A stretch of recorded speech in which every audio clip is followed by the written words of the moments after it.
Good morning. Good morning. And thank you. Thank you so much, Danielle, Anne, and all those that involved in making this happen. I flew in from New York this morning, especially for this, and I told Danielle and Anne that I find it to be extremely touching because we have nothing in common except that they heard me on YouTube, and this is the first time we meet. And there's something special about, usually in our lives today, people are connected, business connections, family, some reference and so on. But when you find a connection that's coming purely from certain truths that resonate, it has something very powerful about that.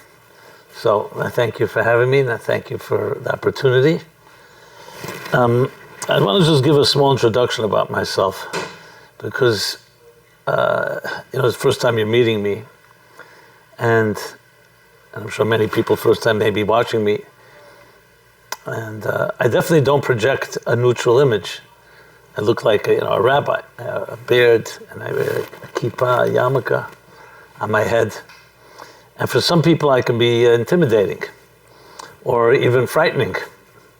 And trust me, I've experienced plenty of the stereotypes, as we spoke about earlier. So I thought it's appropriate just to open up with something, not because, since you're here, I know you're not frightened of me, but I thought it'd be good to just give you a little background.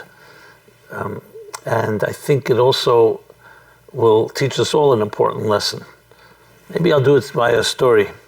When my book was first published, I have several books, one of them, Toward a Meaningful Life, was published first in 1995. I think it's before most of you were born. Almost. You look young to me. Okay.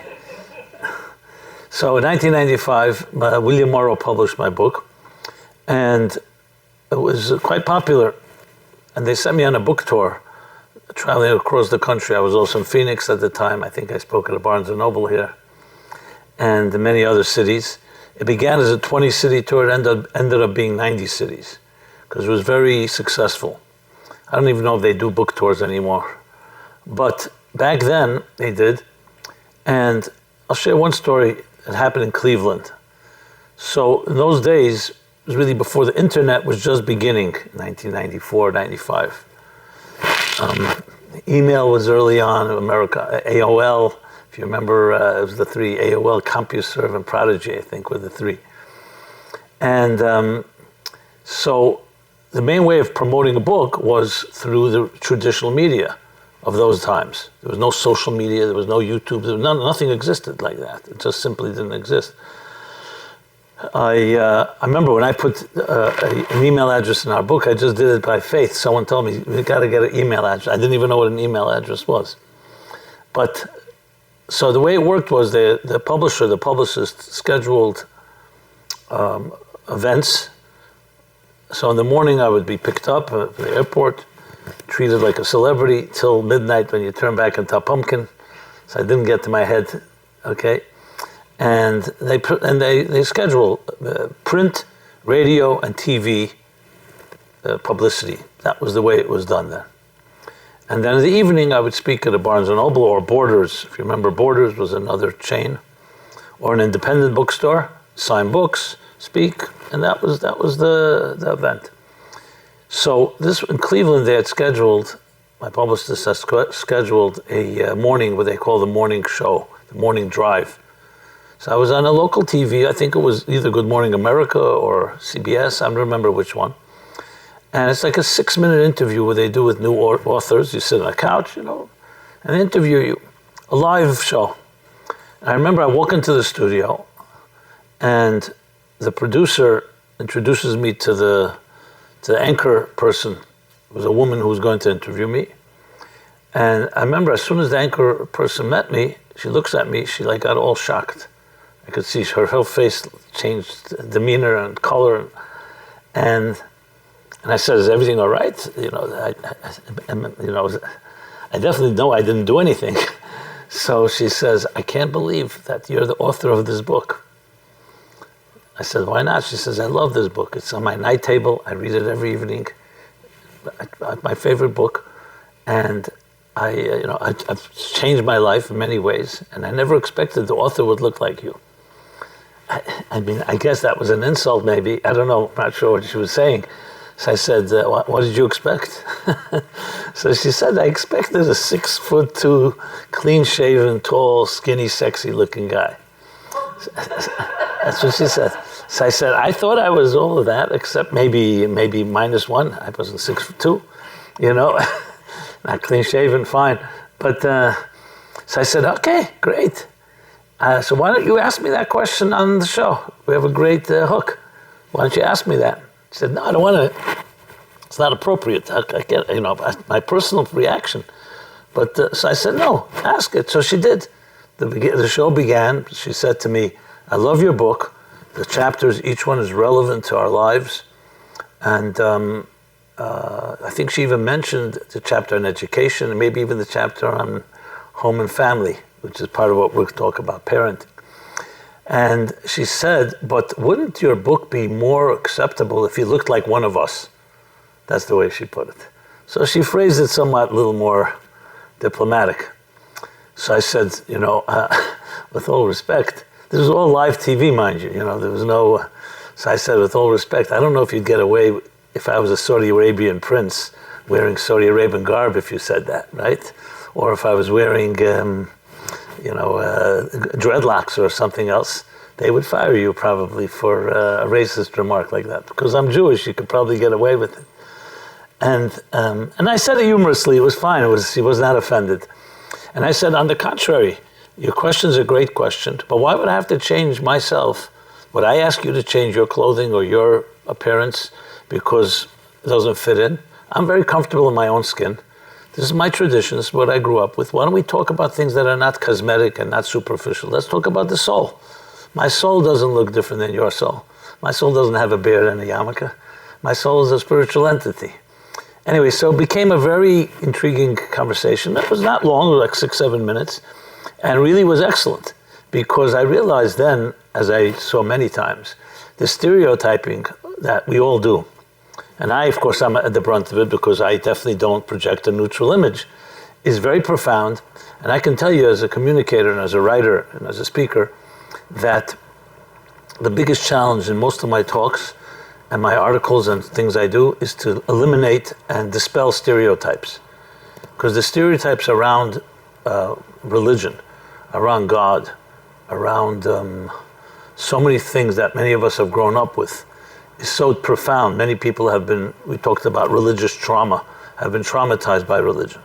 And I don't mean just Jewish, Christian, Muslim, it could be anywhere. And that's why you have in the United States today that 90% of Americans will say they believe in some form of God, some spirituality, they're spiritual, and only 40% will associate with a religion. That's a pretty big discrepancy because people see religion as dogmatic, as condescending, as judgmental, as punitive, guilt-ridden, fear. I can go on and on, all the list of negative neurosis connected to religion. So I thought it's a good thing just to open up, just to use a few minutes, even though it's not the topic per se, just to lay this out. I did grow up in a very traditional Jewish home, intense religious education, but thank God in my home was no dogma. My father was a journalist. Actually, this week will be 18 years since he passed away. He was a man that was very unique. So we grew up with strong traditions, but there was no such thing as being silenced. There was no such thing as not being able to be skeptical. Questions were allowed. My parents were both open-minded, very well-read, well-versed, educated. So for me, it worked well because by nature, I'm a skeptic. So though I was given all these traditions, and I'll be honest, full transparency, I wasn't molested by any religious authorities, so I don't have any trauma like that. For me, really, religion was more of a challenge of relevance. I wasn't inspired by it. It was mediocre for me. I had to find, passion, and that took time in my teenage years where I discovered the spirituality within my faith, within my traditions. And to be honest, once I discovered it, I realized it's universal. This has nothing to do with Jew or non-Jew, Christian, Muslim, atheist, agnostic. I told Danielle earlier that many people call me the rabbi of atheists because I think like an atheist. I know how to think like, I don't come to try to prove God exists. To me, It's like trying to prove that music exists. Either you feel the music or you don't. It's not a matter of mathematical proofs. And also the way I came to understand God is not the traditional way of someone sitting with a throne in heaven with a long white beard ready to strike you with lightning when you misbehave. The nursery school imagery. So I thought it's important just to open this up so you know where I'm coming from. And that's why I feel extremely comfortable when I speak to many audiences. Frankly, most audiences are not people that grew up in my tradition. And I'm very comfortable, and people are comfortable with me precisely because most of the things that differentiate between us are, frankly, as I said, superficial. The real things that matter. We all cry when we're in pain. We all need love. We all need good parenting. We all want to bring up healthy children. We all want to find a mission in life. Everything that truly matters, frankly, cuts through all the differences between race and culture and color and religion and no religion or faith, if you think about it. So it's really almost absurd that wars have been fought and continue to be fought by these differences when we're all looking for the same thing. We all want happiness in life. So fine, we may have different opinions of how to achieve that, but why would it create a type of divisiveness that's led to the worst genocides? We know what religious wars have done, and also non-religious wars. But I don't want to digress. I just wanted to say that as an opening, and I hope you appreciate why I said it, because I think it'll put into context what I'm going to be sharing. So we titled this The Kabbalah of Parenting, and first of two sessions will be a later session more on the mission of life, purpose and mission. And that's exactly what I'm going to talk about, parenting, the Kabbalah of parenting. Now the Kabbalah, let's first define what Kabbalah means. It's a word that I know attracts people. There's a certain mystique to it, something about it, mystical. But Kabbalah essentially is spirituality. So if you can rephrase it, you can call it the spirituality of parenting. So just even though Kabbalah has more to it, and I don't want to go into the Kabbalah part, but since it was titled that way, I just wanted to explain. It's the spirituality of parenting, which is very interesting. Most of us, well, all of us, I'm a parent and a grandparent at this point, and I'm assuming some of you are, all of you are. And we know that no one gave us lessons in parenting. How do we learn how to parent? So it's either trial and error, more error than not, or how our parents parented us. That's it. I mean, you didn't go to parenting school. As kids, we go to school, they don't teach us how to parent. So it's interesting, we come into the most important job of life, which is shaping the next generation. Innocent, defenseless, impressionable children, and no one's trained us. We train everything. We have doctors and we have lawyers and accountants and computer programs, and parenting, which shapes really the future, shapes the present. There's no training in it. I'm not necessarily advocating there should be, but maybe there should be, because there are things that we could learn from each other and through trial and error of previous generations. So if you were lucky and you were blessed to have parents that were nurturing and functional and healthy, okay, so then you had a good role model. And that would most likely translate into your own parenting skills. If unfortunately you did not have that, you had parents that were dysfunctional, abusive, or even not even parents, they weren't even around, divorce, or a family that was emotionally divorced, or everything that comes with a dysfunctional home, then you had no role modeling. So where do we learn how to do it? And often, unfortunately, we'll repeat what we saw. Not because deliberately we want to be malicious, but because we don't have any other example.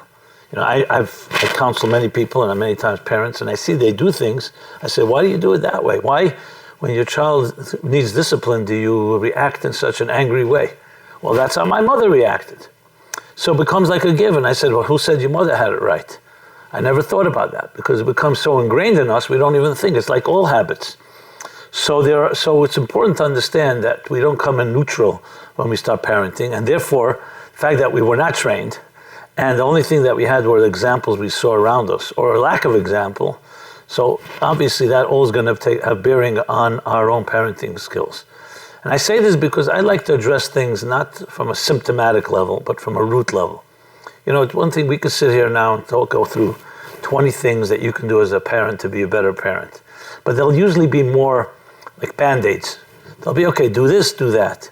I think if you get to the root of what parenting is and what children are and what we are as human beings, the parenting will be far better because you'll understand it at the root. Like all interventions. You can take a painkiller or a Band-Aid, but that only solves the symptoms. Or you can try to get to the root of the issue, which is what does it mean? What does a child mean? What is a human being? What is a parent? And so on. So I'm going to address it from that perspective. But I thought it was wise to begin, as I said, with first understanding, what shaped us, who we are right now. And I'm sure each of you have your stories that you can tell about, beautiful stories, and I'm sure also some nightmares in your own childhood or as a parent. We all have the challenges. Listen, children, as much as we love them, can also be quite challenging, to put it mildly, because I know you have twins, so that's double challenge. I remember someone telling us as soon as we had our first child, I have 2 children, just for the record, they're both married and they have their children, so now it's no longer my problem. Now it's their problem, so to speak. I don't want to say problem is not the right word. I'm sorry about using that word. I meant now it's their challenge. So, as a grandparent, you only get the dividends. You don't have so you don't have to stay up nights, and you don't have to deal with the doctors, and you don't have to, with all the tantrums and all this stuff. But I remember the first time we had our first child was a boy. He lives in Pittsburgh now. And I remember someone telling us, okay, now get ready for not sleeping for months. I said, months? I'm not a big sleeper per se, but, and then, you come to realize you don't really sleep. It's either you or your wife is going to be up, and you figure it out on the job, and it's not easy. Because it's one thing, you love your child, but you know what? Everybody needs a little rest. So I think you all identify. And it went on months and months. And I remember telling my wife, I said, how long is this going to last like this? It wasn't because I was trying to be selfish. I was just, and interesting, it gets easier because children get older. They don't wake up all night and they don't have all this stuff. But still, it's a new life. You suddenly have a little child on your hands, and you have to do what you got to do. And if you love your child, you want to be the best possible parent. And look, we're all humans, so we're going to have our moments where we're not in the mood, or we get upset, or the children are annoying, and all that comes with it. When you look back, it was all worth it. There's no question about it. But still, during the time, it's not that easy. And in my case, I have to say, I did have good parents, so I had good role modeling, which was not what they told me. It's really not what you say, it's what you do. You grow up, the osmosis of being around healthy people just has an effect on you. But I come to learn that not everybody grew up with the same blessings, and there are people who grew up in very challenging environments. As I said before, parents that were not really healthy parents, or not there, whatever reason being. And maybe their parents weren't there either, so maybe it's a vicious cycle that's repeating itself. But we don't want to continue to create the generational dysfunctionality, basically. We want to correct things. So with that said, that just gives some background about who we are and what has shaped us. I'm talking about all of us. And in turn, what will shape you as a parent, and what will in turn shape your child, their life, and then one day when they become a parent, that child. So that's who we are. The question is, what if you're able to juxtapose you as a parent to the perfect model of parent? Not that we're looking for perfection. There is no perfection. But something more perfect. That's what you want to do. Like, for example, you go to a doctor and you need an x-ray of your lungs. So, I'm just adjusting myself. And you see, whenever they take an x-ray of the lungs, you'll see the doctor puts the your x-ray juxtaposed near a healthy lungs, just to be able to see contrast. So in all things in life, when you want to grow, you want to always look at, okay, what's the model? How do you know if you made a perfect circle? You have to have a perfect circle that you look at. You teach a child music or art, so you show them what the great masters created, because then you have a standard. You don't have a standard, you can convince yourself that your amateur drawing or your amateur music is perfect. So it's important to always know what is the standard. So I want to discuss that, because then we can then say, okay, so how do I take where I am now, and how do I move the needle, so to speak, to become closer to what would be the highest standard of parenting? But to do that, as I mentioned before, go to the root, we really need to understand what a human being is. If you were, let's say someone comes to you to learn how to play music, and you don't even know what music is, you start teaching them carpentry, then you're obviously not teaching them music. So before we talk about a child and a parent, we have to talk, what is this child? What is a parent supposed to be providing for a child? So we all understand the common sense things like providing for a child shelter, comfort, food, healthy diet, health. I mean, these are the things we all understand, the basic needs. But is that enough? Let's say you gave your child everything perfect in the material level. Is that enough? We all know it's not enough because a human being is not just a material machine. It's not just how you take care of a computer. A human being has a spirit. A human being has a soul, has a personality. And every child has their own personality. So if you want to be a good parent, you have to understand, what is this child that you have before you right now? What makes this child tick? And you can't always ask your child, especially at a younger age. They can't tell you, this is what I need, this is what I don't need. The things that we need to understand ourselves or learn from others. And I think that's where all the issues begin. How we see our child. What is this child that is before you? You know, we know it's a miracle. That's clear. Everyone who's given birth knows that it's a miracle. Like suddenly, you know, father and mother were intimate. The father's seed fertilized the mother's egg. 9 months later, wow, a life comes out. I mean, if you think about it, it's quite amazing. But we know so little about it. What happens during pregnancy? What happened at the moment of conception? You have one cell. If you looked at that cell, you would never know that it could become this complex human being that we are. And all our psychosis or neurosis and our therapies and all the complexity of life all started with one cell, which split into 2 and then into 4, into 8. You know, first trimester, second trimester, and then you have this beautiful, hopefully beautiful, healthy child that's born. So that alone is already a mystery. And now we're told to take care of this child. But we don't even know what this child is made of. As I said, again, I'm not talking about the things that are common sense and obvious. What really would this child need most? And therefore, what is the big question is, what is the role of a parent? So I like to always use the analogy for this of a gardener. What's the role of a gardener when you tend to your garden? You don't create flowers, and you don't create fruit. That's all part of the seeds that are planted in the ground. The role of the gardener is to make sure that the earth is fertile, is plowed, is watered, is weeded, to make sure that the environment is right for this seed to grow properly into whatever it will become, whether it's a rose bush or whether it's an apple tree. So that is a very good example, in my opinion, because remember, we don't create our children. They come from somewhere else. You know, yes, we create the as I said, seed, egg, fertilized, but you also need a soul. We all know that people, a husband and wife can be intimate, and it doesn't always bear a child. So there's always a mystery to that element. I mean, I'm going to stay away from using religious terms because of the reasons I said earlier, but sometimes it's referred to that God is the third partner, the soul that God adds. I remember I knew a doctor, a very big infertility doctor, or fertility doctor, you can call him, Dr. Griffo. He was in the NYU in New York. I think he retired recently. Really an unbelievable doctor, humble but extreme big expert. And he once told me, because I would send him people who were dealing with fertility issues, and he had that expertise, but he had unbelievable. He was Christian, but I don't think he was very religious. He said to me, you know, the mysteries of fertility and infertility, they come to me, they think I'm the master here. No, all my job is to facilitate. And he said, I don't control it. There are women that come in that, based on paper, an old testament, can never have a child. Their womb is not the right one, or they can't carry, and then they have a child. And then there are people, everything seems to be working right, and they're not blessed with a child. So I said, so what does it determine? He said, there's a mystery. I think it's God, he said. But everyone has to use whatever word they want to use. And it was interesting to me. He said, what we know to do today, we have interventions that can help the process along, can eliminate if there is some problem. There are medications or sometimes other surgical interventions or other ways that we can do things. But we're not the healers. We're just a channel that we were blessed with the ability to do some things that can perhaps improve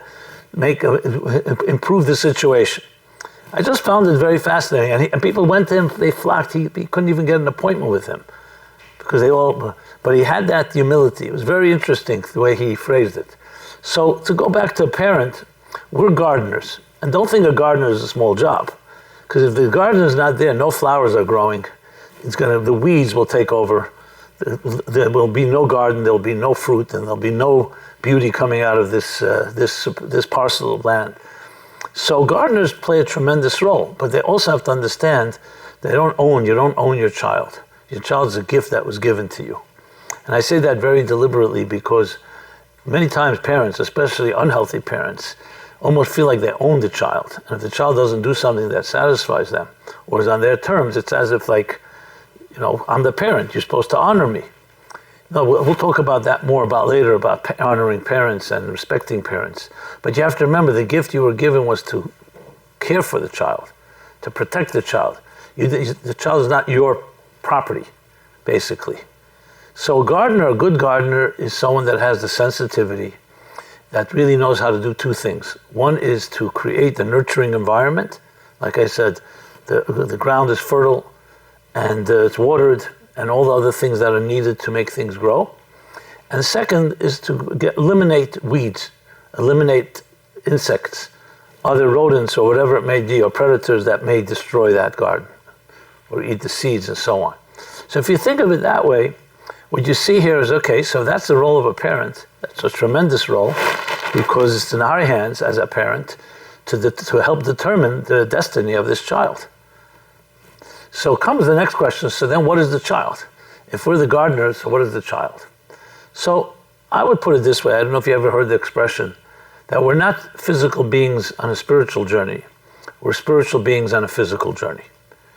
Which means that a child essentially, like every adult as well, is a soul. However, the soul needs to manifest in a vehicle which is called the body. So the body of your child, the body of every human being is something which is all obvious. We can see the body, we can tend to it, we experience it, but then there's the soul of the child. What does the soul of the child look like? And the more you can understand the soul of the child, the more you can understand what the soul of the parent should be like in parenting that child. And here's where I think is maybe the greatest tragedy of our time is, I can't talk about previous generations, it probably was better, but the great tragedy of our time is with all our technology and with all our advancements, the appreciation of the soul of our children is almost lacking. It's almost mind-boggling to the extent. Now, this doesn't mean parents can be good parents, because sometimes by instinct you know, but very few of us know what a soul is. So how could you protect and how could you nurture and nourish a soul if you don't know what a soul is? So if someone were to ask you the question, what is the single most important thing you should be giving your child? I would love to hear what one of you would say, since we have an intimate group here. You can go around the room if you want to tell me what you think. And it's not a quiz, there's no right or wrong. Whatever comes to you is sure legitimate. And then I'll share what my thoughts on this. Anybody wants to?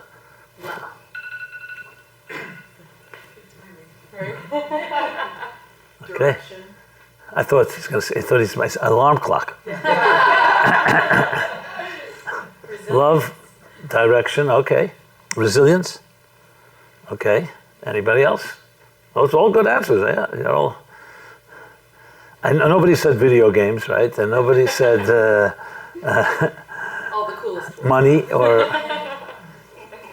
Okay, these are all, as I said, there's no right or wrong. These are, I think, all legitimate. I will use those words as well, and I'll add some more.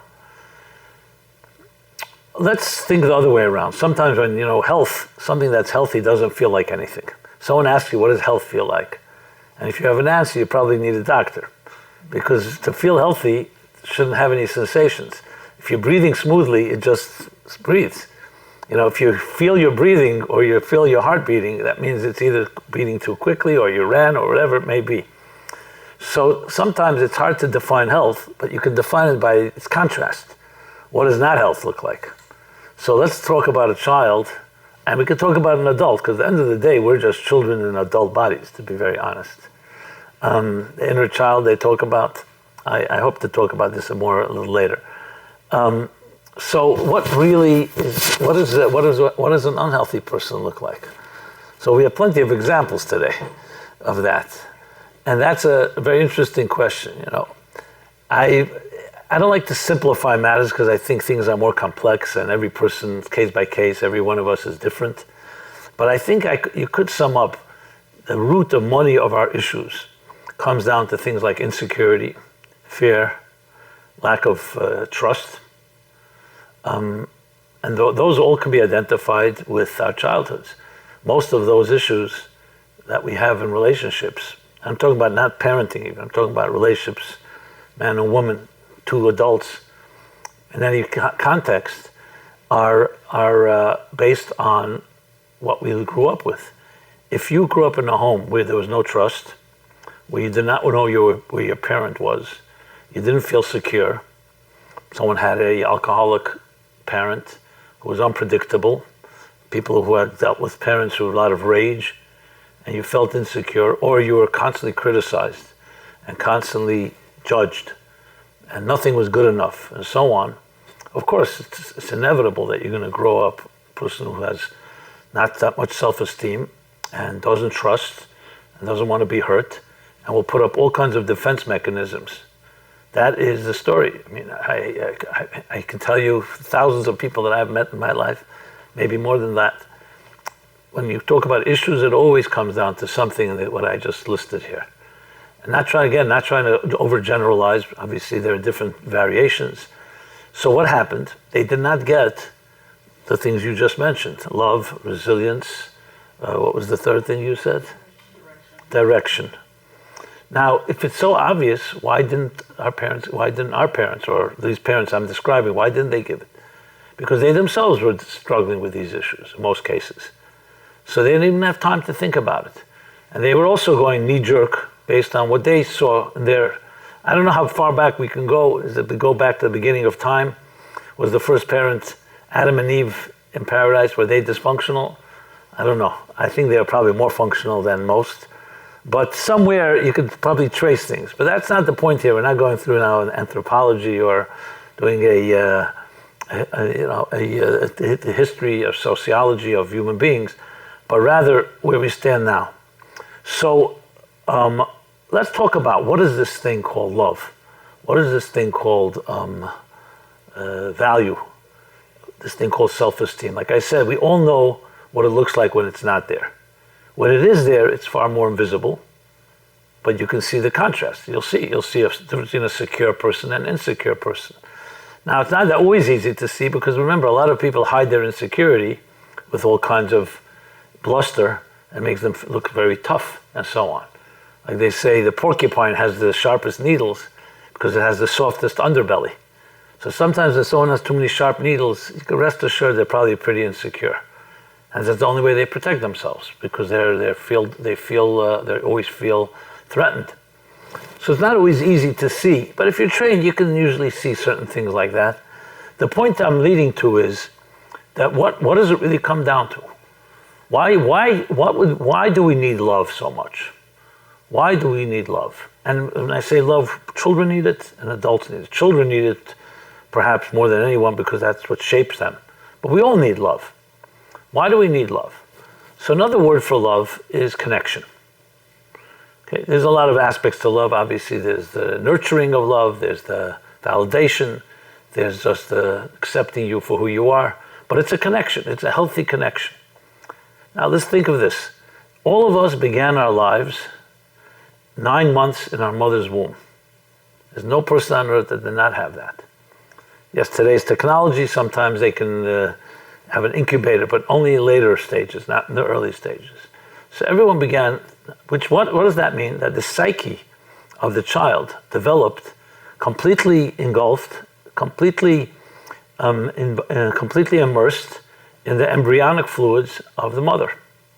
Protected, fed, breathing, everything. The child does nothing of its own as it develops as a fetus. It's all protected by another. What does that do for the psyche of the child? The most important thing, that you're completely protected, you're completely taken care of, and you don't have to do anything of your own. So we don't know, science has not yet figured out how to analyze a fetus in that level, but it's very clear that that must mean something very powerful. So then when the umbilical cord is cut, the child now comes out of the mother's womb, And if you have a healthy parent, the parent will continue to nurture and feel that connection, will embrace and cradle and cuddle and nurse the child, mother and father, each in their own way. And the child continues to experience, like, and I'm giving you now an analogy from the Kabbalah, I mentioned the Kabbalah, like a fish in water. So imagine being completely immersed. There's something about going into water, right? We all love to go swim. And suddenly you go underwater, you just feel a certain calm. You feel like you almost belong. And, some biologists explain because we evolved from amphibians. But I will say from a mystical point of view, the reason is because that's our most natural environment, where we feel encompassed, that someone's embracing us entirely. And it's our most natural place. So it's not just a hug. It's 9 months where you're completely surrounded by someone that's protecting you. And mind you, even if the mother is dysfunctional, God made it in such a way that you're protected from her dysfunctionality, unless, God forbid, the mother consumes or ingests something that's destructive, or, we know bad moods and things that could be a lot of anxiety can affect the child. But you can't imagine, talk about resilience. The resilience of a child in the womb is unbelievable. Bottom line is, that is the healthiest state of a child, of a human being, where you're completely embraced by another. And without that, we will have what they call today attachment disorder or attachment dysfunctionality, but we must have attachment in our lives. And when attachment is not there, we know today studies show children that are separated from parents at early age, that's not something you can heal easily from. Adoption or other things are very, very difficult. Everything can be dealt with. Now, I'm not a believer that there's no such thing as damaged goods, but it's much more difficult because attachment is so critical to our lives. I think I read somewhere that otters, it's also in the animal kingdom, mother otters touch their child. They just swim together, they just go over to touch their child. I think something like 30 times every minute or something like that. Just touch. I'm there for you. I'm touching you. Now, there are different creatures, there are animals that as soon upon birth, children separate, but they are protected in other ways. The point being, don't underestimate this thing called attachment. In Hebrew, actually, the word for love and the word for unity is the same numerical, same number, which means it's really a form of unity. Because, in essence, and now I'll speak a little more mystical terms to satisfy the title, but it's also very fascinating, because as I said, when you understand the spirituality of parenting, it changes the whole dynamic. Because the essence is we all began as one. I mean, scientists today talk about that, the Big Bang. They talk about the search for the unified field principle, that oneness, the singularity. We know today that atoms and subatomic particles, even billions of miles away, seem to understand each other, are connected.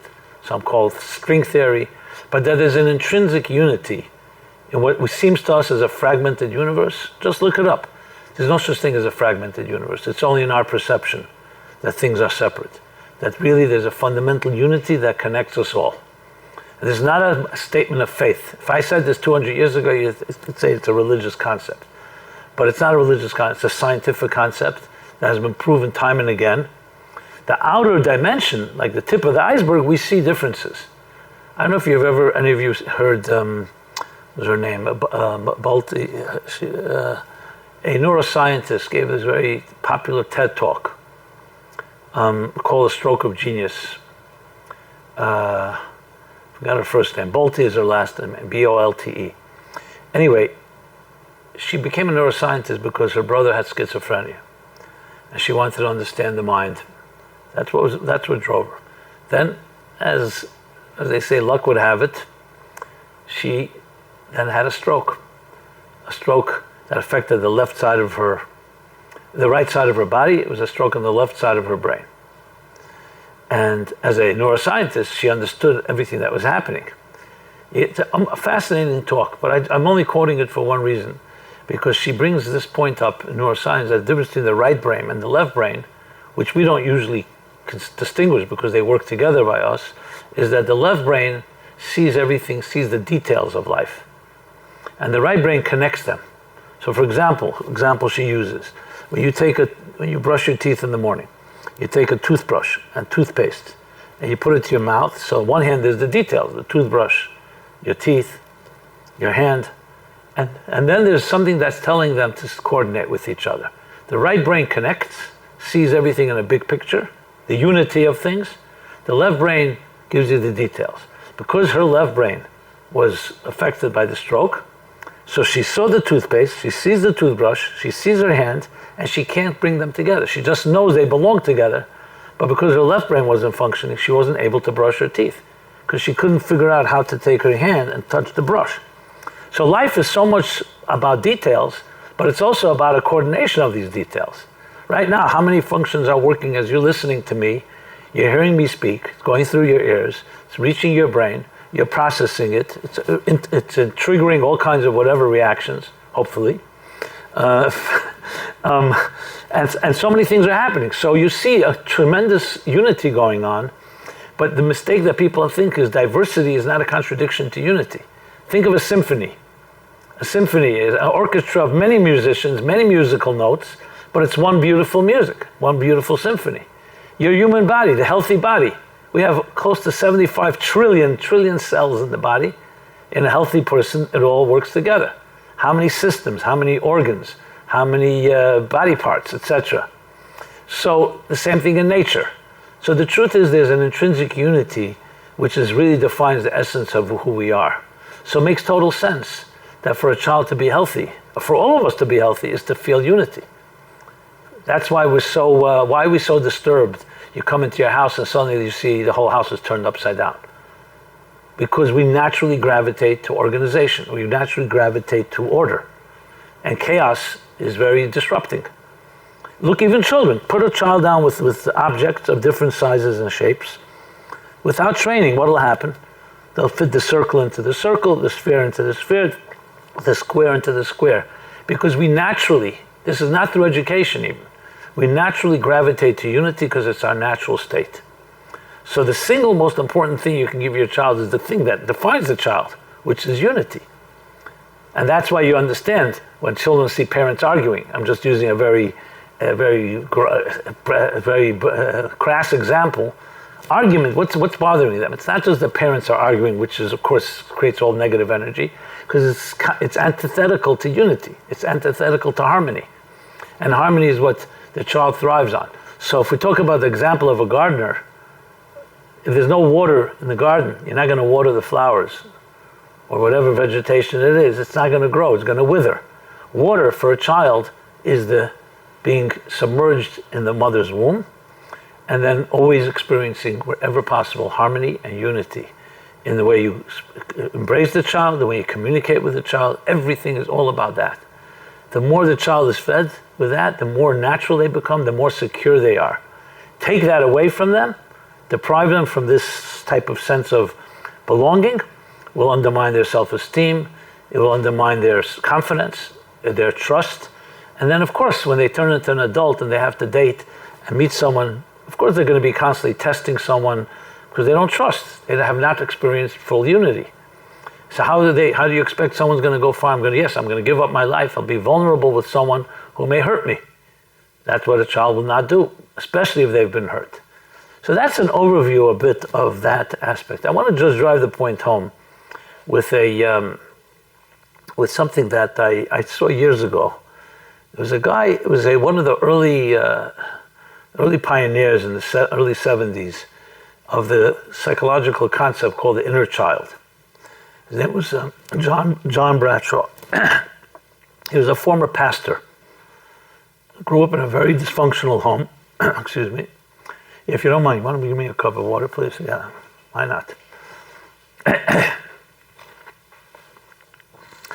We're doing fine? After this, I'm going to stop if there are any questions, and then I'll continue. A lot more to go here. Thank you. Okay.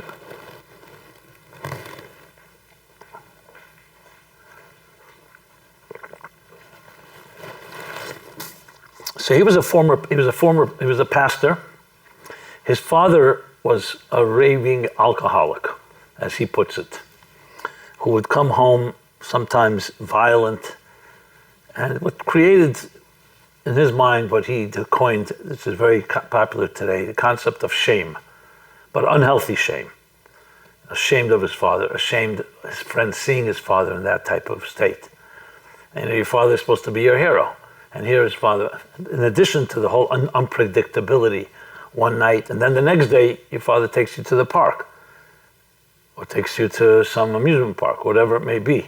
So you see love, but you also see this, which makes it very confusing for a child. I mean, just a classic example of what dysfunctionality does.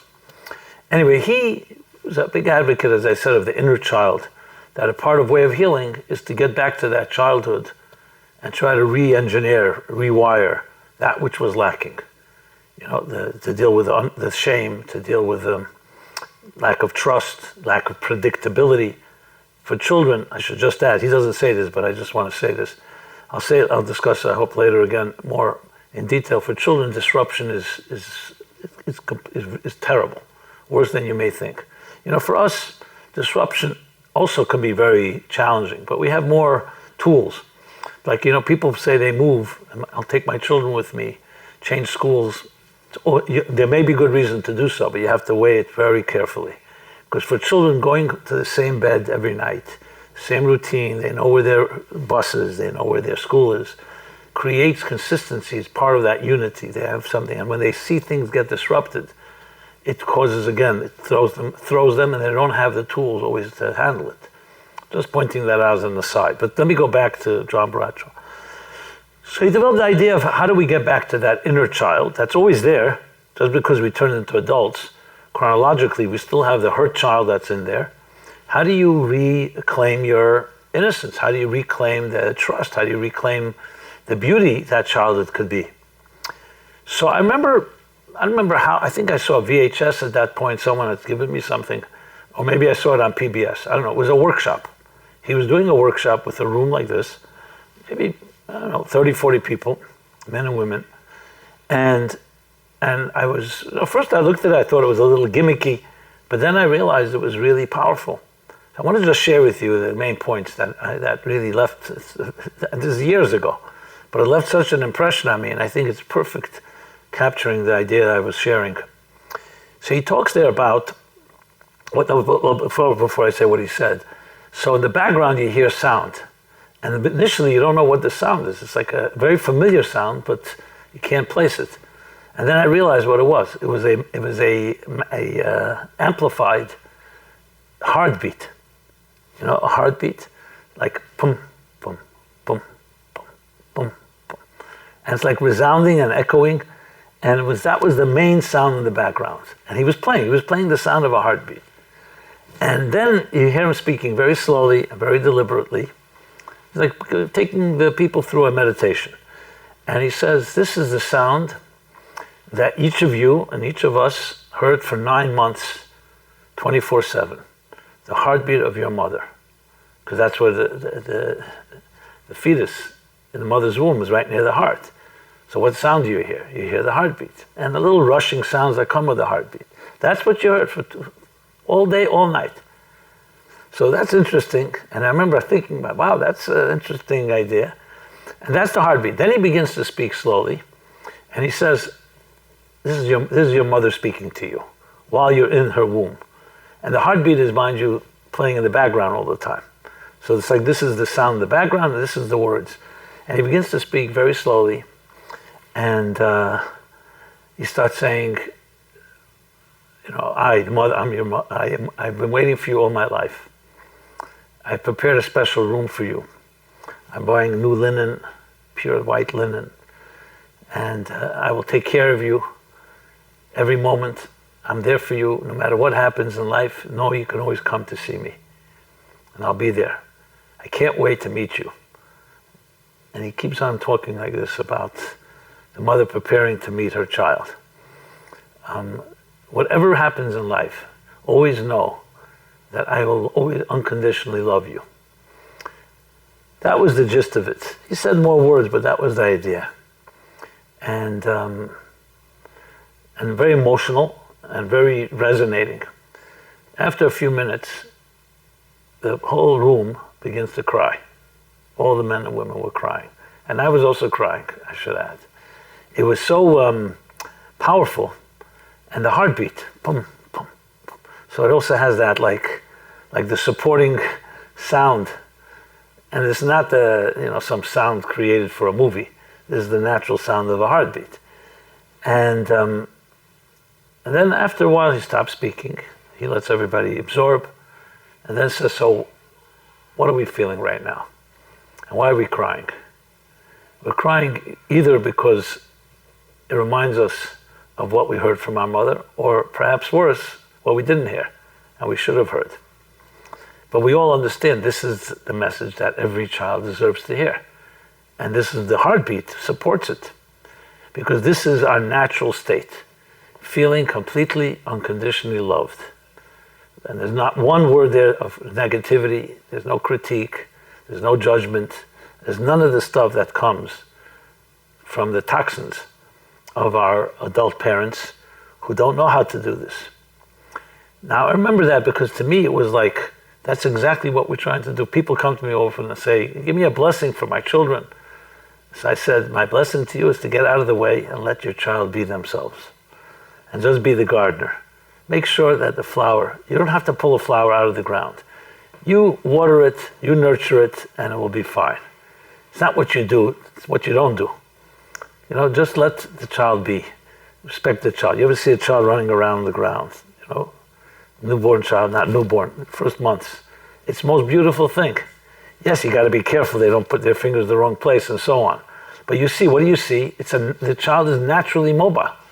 A child is not resting, constantly exploring. There's a certain adventure, certain free abandon.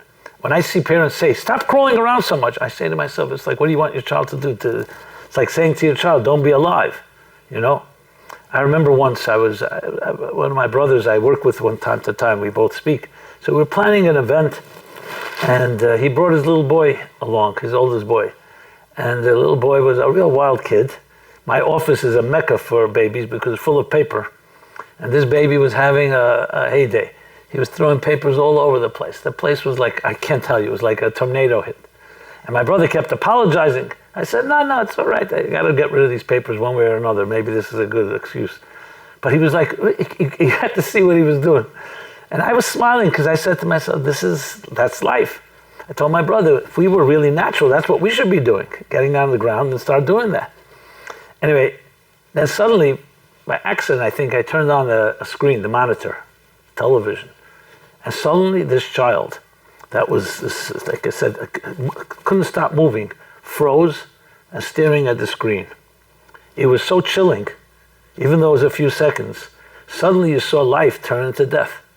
I don't want to use such a strong word, but that's what it looked like. The child stopped, paralyzed, looking at the screen. And then I remember thinking to myself, I remember my brother saying, shut it off, because it was so, the contrast was so glaring. And I did shut it off. So another few seconds, the child was looking at the screen to see, that. And then there were no images. He went back. And I was thinking, so how many hours we say our children are exposed to these images? 5 hours a day, 8 hours a day today with the internet and phones. It goes like counter to what a natural child is about movement, is about exploring. Now, I know the question will be, so what do we do about that? What do we do with technology and our children? It's a good question. But first thing we need to establish is what is the natural state of a child and what is the healthiest environment for a child. And it's all about that type of thing, understanding the soul of the child, the need for connection, love, attachment, nurturing, unconditional. I can assure you that we brought up a child like that, most problems that we face as adults would simply not exist. It would preempt it all. Now I understand, I'm not naive. I understand I'm painting a perfect picture and it's not that simple. But we need to know what the standard is. Like I said earlier, if you don't know what you're shooting for and you begin with a flawed image in the first place, you're never going to get anywhere. You need to know what do we want? We want we want a child completely surrounded with this type of love. Now, of course, the question then is, what happens if I myself am not there as a parent? Okay, so first of all, we can always give our children more than we have if we really put our effort to it.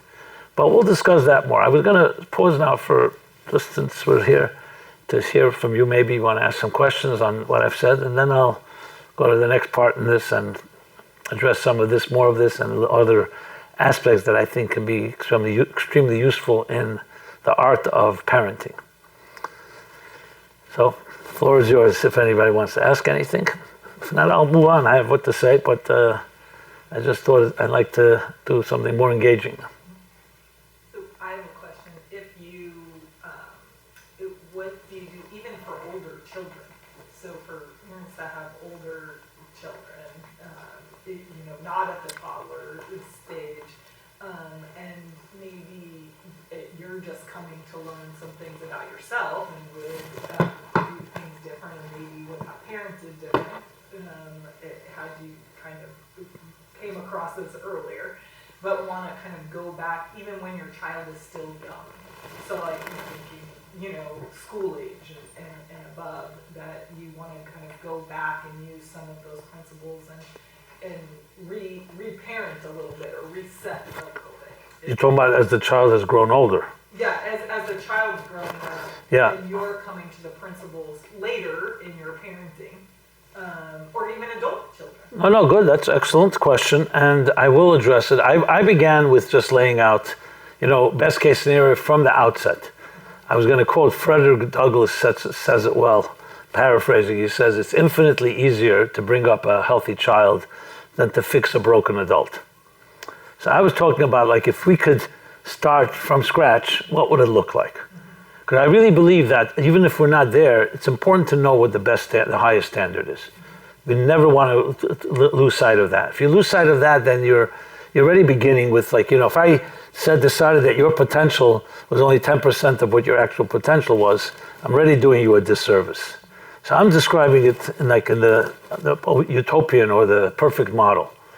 And then I will address how wherever we are in our lives. Also for ourselves, I know many parents, middle of their parenting years, they come to realize, I better get my act together. And they have to also restart their own lives in a way, which is a big part of parenting as well. Like you can almost have a second chance with your children. You can do things the way you wouldn't have done it, or the way you didn't do it your first time around, so to speak, when you were growing up on your own.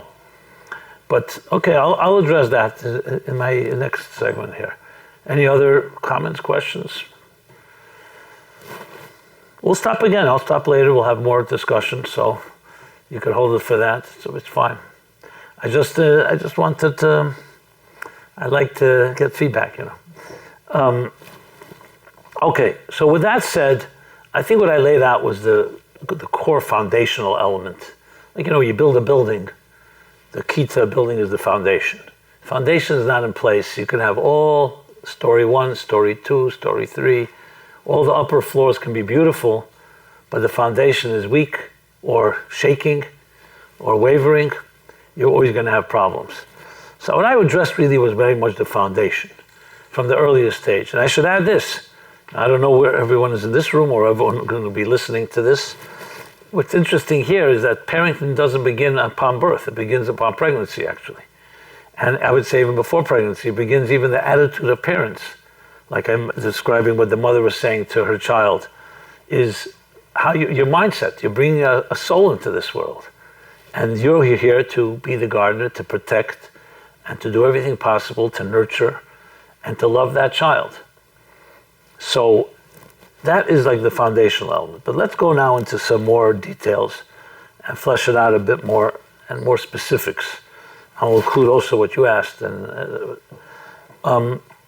So I mentioned before in the gardener, there's the positive side of nurturing, watering, protecting. There's also making sure you weed the garden, not to have negative influence. So let's talk about that for a moment.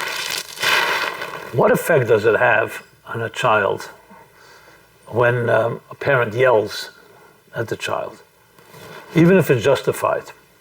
Well, let's look at us as adults. How do you like when someone yells at you? And you have a lot more resilience and you have a lot more tools and you can protect yourself, and a child cannot. None of us like it. There are many ways to communicate. Even if you want to get a point across, you have to be very careful. Now, I'm given, we're parents, we're human beings. None of us are going to be perfect. There'll be times, I have regrets of times of things I did. I thank God I never touched any of my children, not even one touch. I just didn't. My father never did it. I never did it. But the other times you do things. You sometimes dismiss a child, or you yell at a child. You're in the middle of something. You're in a bad mood, or whatever it may be. So we're not talking about perfection, but we have to be sensitive to know that the younger the child, the more impressionable they are. So a good example for this, if you need like a visualization, think of a warm ball of wax. A warm ball of wax, everything you etch into it will become part of it as it hardens. Every scratch. Children are like warm balls of wax. They're very impressionable. They absorb everything because they're a clean slate. And they then, as they grow older, just like their arteries will harden, so will their minds and their psyches. So the things that they experienced are going to become part of who they are. This is for good and for bad. If it's good habits and good reactions, that becomes part. That's why it's so difficult to change things that we adopted or we assimilated when we were children, because it becomes part of our routine, part of our habit. It may not even be something we were born with, but if you saw it enough times, it becomes something that's very, very hard to break. Like everyone who bites their nails doesn't like to bite their nails.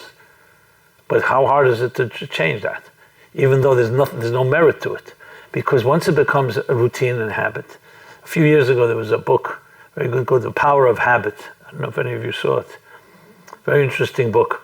So there's one thing there that's important to remember that I want to bring out here, which is why habits are so hard to break. Because it's actually the mind working at its best. When the mind sees that you do something many times, the mind says, why do I need to focus and concentrate? I'll just create an algorithm in our modern lingo, or a macro, and just know that, like I mentioned before, brushing your teeth. Sometimes we don't even remember if we brushed our teeth because you don't even need to think about it. The mind says, let me use my energy to focus on new ideas or things where you need my energy more. So the mind is actually so-called hardwiring into your system that in the morning, this is your routine. You don't even have to think about it. So it's coming from a good place. But if it's a bad habit, it's now become etched inside it's like what they say, as the neurons are wired, as the neurons are fired, that's how they get wired. You fire it enough times, it now becomes second nature to you. And that's why it's so difficult. That's why they say it takes 18 times to break a habit. You have to repeat, persistence. The point that I want to make is that children see things not once. Children have resilience of their own. Everyone has resilience. But if they see something repeated enough times, it starts shaping them. So you criticize your child once is one thing. But if they hear critique every day, every time you come home from school, the child, they hear a parent says, not good enough, always never satisfying. What do you think the child does? It starts developing, I'm not good enough. That's the child's response. It doesn't say my parent is wrong, because children don't think that way. I was going to make that point next, but because children are always thinking our parents are perfect.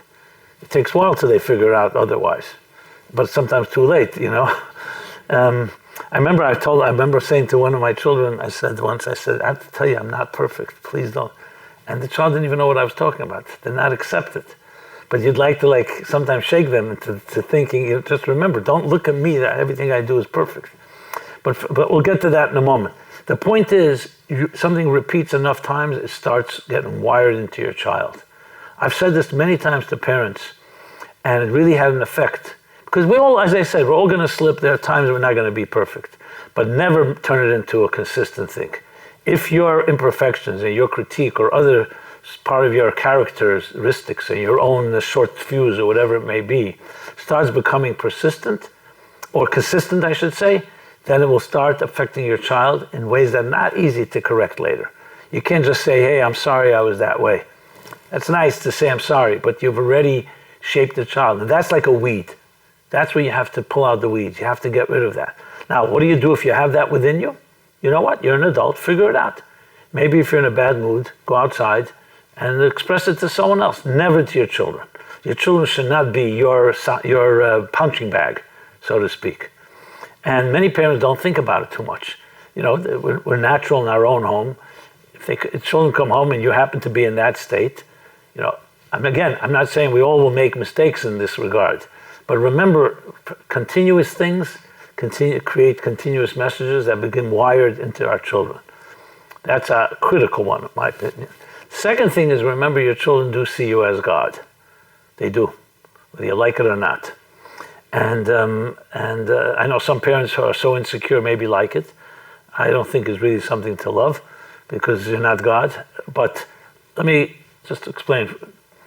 It's an interesting phenomenon. Why is it, and I apologize for bringing up a very graphic example. Why is it that children are severely abused at home, sexually or emotionally or psychologically?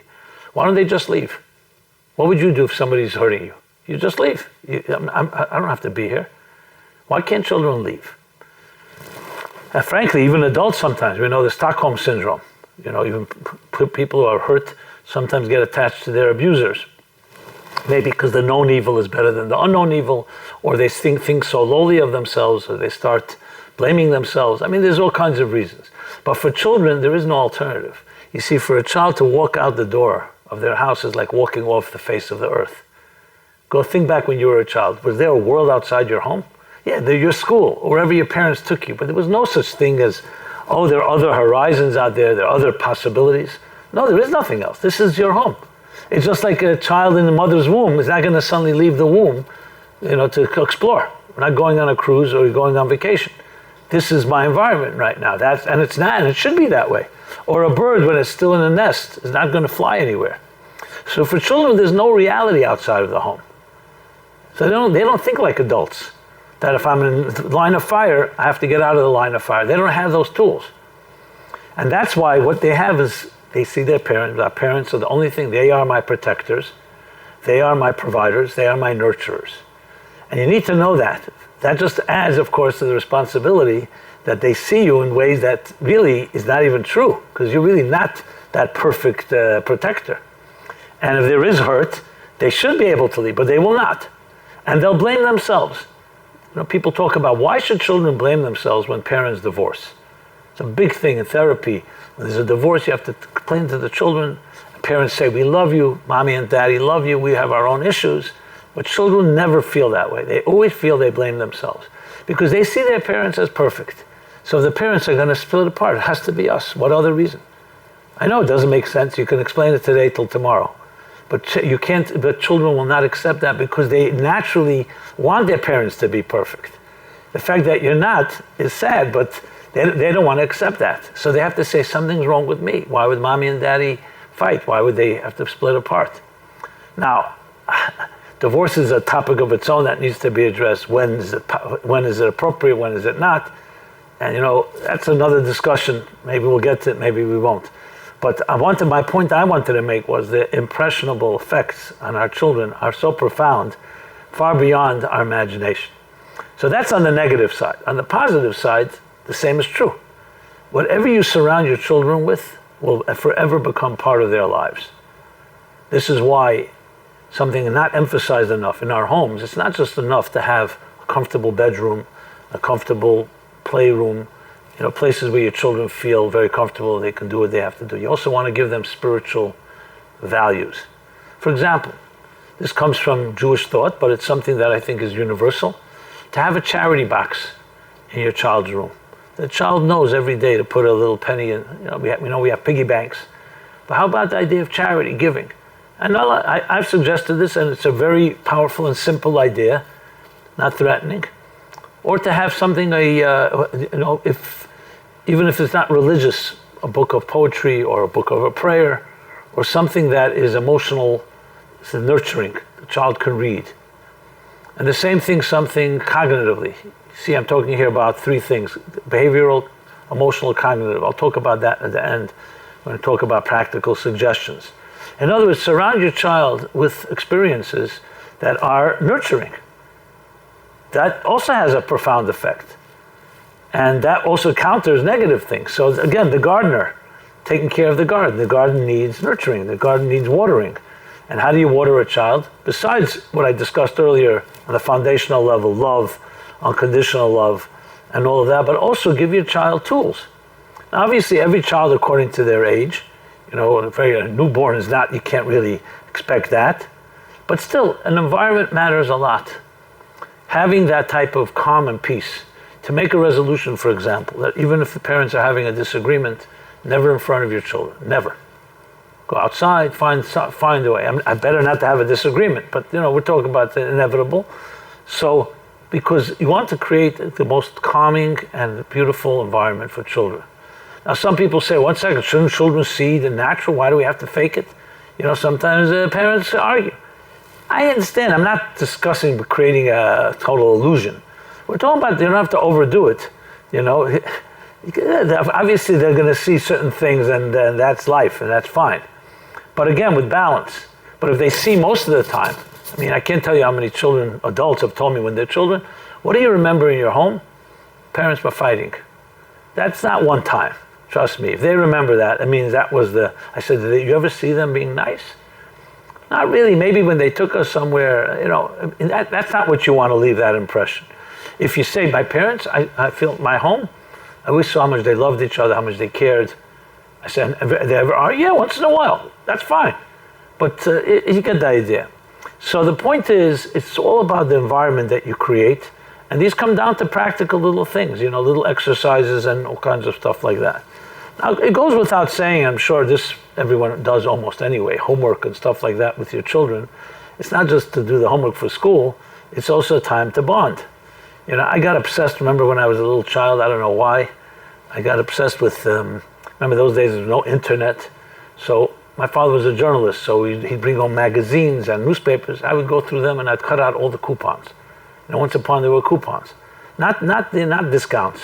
Coupons you put in the mail. And you got samples and magazines, and we had salesmen come to our door, because I once sent a coupon for, I think, Hallmark cards, and actually it was a coupon if you want to be a salesman. I was 4 years old, So they came to our door. My mother says, why are you coming here? We got a coupon. Someone here wants to be a salesman for Hallmark. I remember it was hilarious. My mother said, what do you say? So I didn't know. I just sent coupons. So I remember my mother, interestingly, would sit with me, and we'd cut out these coupons. It was fun. I like to cut them. We'd take a scissor and cut the coupon by the dotted lines. I don't even know if they exist anymore today. They exist? I don't think so. Who has coupons? But anyway, but I remember, and I remember vividly in my mind, my mother sitting with me and coupons. I'm sure she had more important things to do, but she saw I enjoyed it. And it created a certain thing, a memory that I'll never forget. I should actually call her and tell her. I haven't, I'll let her know. I remember my father, I'll just talk my own memory. My father was very busy. I didn't see a lot of him, to be honest. And those years, I missed him. I wanted to see my father. But I got older, I realized my father was giving me a certain love, not from close up. I'm not trying to justify it, but he gave me a lot of security and confidence just by letting me be. Sometimes you do it through hands-on, sometimes it's just that confident. My father was an extremely secure person in his own skin. He was so comfortable in his own skin, and he made I'm the oldest of 5 siblings. He made us all feel secure, that whatever you take on, you can get it done. There was never critique in that sense. There was always, he had high standards and he was a sharp mind, but it was always that sense that believe in yourself. And it wasn't to do it the way his way. I remember when I had questions and philosophical questions, so I would come to him sometimes and he would say to me, you'll figure it out the way I did. So I said, how'd you figure it out? He says, you're going to have to do it on your own. And at the time I wasn't happy. I wanted to hear what he had to say. So there was that element by osmosis, creating an environment that was very comfortable and very calming. So I think that is a critical thing in understanding and building your home and the environment that's in. So I covered, I think, that on that level. What I want to go over now is a few other items that I think are vital. And that's dealing with ourselves as parents, and as well as with children as they get older. So there's an interesting story in the Bible where Jacob, the patriarch Jacob, his 2 sons, his son Joseph brings his 2 sons for Jacob to bless. The older son and the younger son.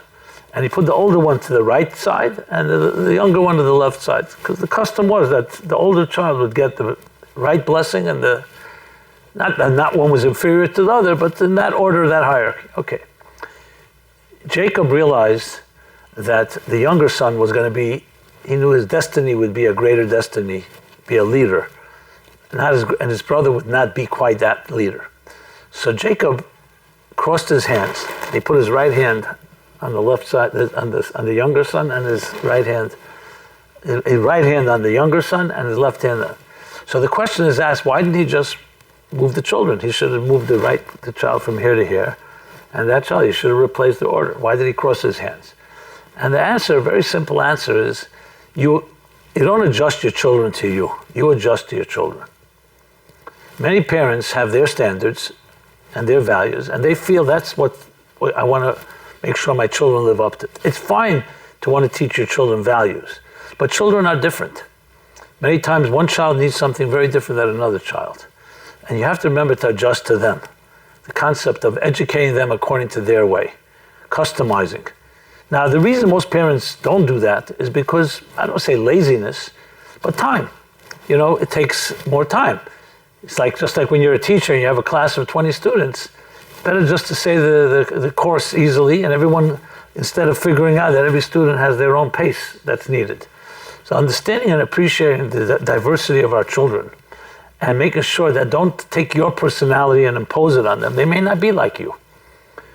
You can love them, you could want them to be the best, but sometimes you have to recognize that you have certain talents and they have different talents. And a parent should be adjusting to the child, not the other way around.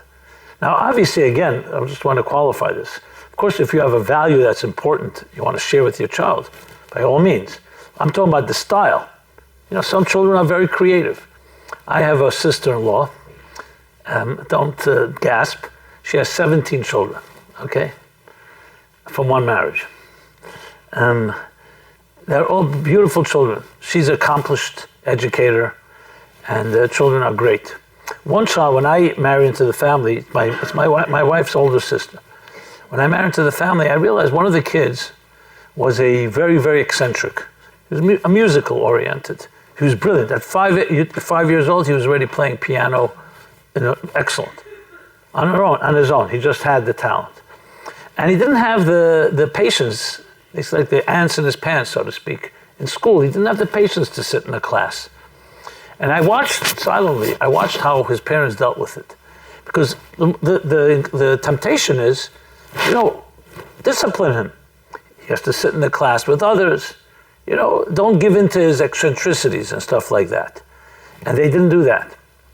On the other hand, they didn't pull him out of school because they didn't want him to become a pariah and like a weirdo. They told him to go to school, and they talked to the teachers and the faculty. If he doesn't do so well, leave him alone. He has his own way of processing. So he has his friends and so on, but they bought him a piano, and that's what his obsession was, playing piano. Today he's a balanced guy and healthy and still has his eccentricities. He's very creative, he's musical type. But I saw parents, literally, they could have destroyed him. Had they tried to pigeonhole him, straitjacket him and fit him into the other children's mold, even his own siblings, they would have destroyed him. They would have, first of all, not allowed his talent to come out, and that would be very frustrating. And secondly, they would have forced him to be somebody who he wasn't. And this is, I'm using a strong example, but sometimes subtly you have to realize this, different children, different sensitivities. And the thing, again, the talent, that's what I want to talk about as well. If you see your child as a gift from God, you see your child as a soul sent to this world, and you're the gardener, also find out what the child's talents are. Different children have skills and talents. Point has already been made that many of our schools teach our students, our children, to be technicians. Great at math, great at science, but arts are seen as an extracurricular activity. Children naturally are far more artistic, are far more imagination. But let's be honest, our schools destroy our imagination. They don't want you to dream, they want you to be efficient technicians. It's been already pointed out that the elementary schools of the Western world, in the United States included, is very much built on the model that Napoleon and Frederick the Great established because they wanted to create soldiers. So they create efficient soldiers.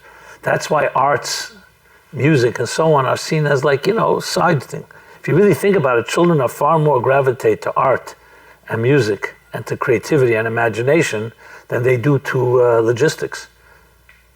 Now, there'll be enough learning about logistics, but that idea of having a sense of imagination and dreaming and feeding that is critical. Don't try to turn them into adults too early, adults that are just efficient. Obviously, we all know we need discipline and efficiency, but you want to cultivate and do everything possible to nurture their fertile minds and let them dream and let them imagine.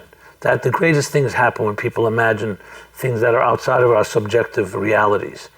And that too is often very much part of our own conformity to a society that demands certain guidelines and so on. Let children dream. Though that dreaming allows them to build confidence in themselves, as they get older, they know they can dream. When there's a situation, they can figure out ways to get out of the situation and not just do the same thing and be conformist to others. Which leads me to conformity. Conformity is not exactly natural to the human being. It's easier. It's called our comfort zones. It's comfortable, but it's not natural. Because natural is every one of us has our own voice and our unique voice.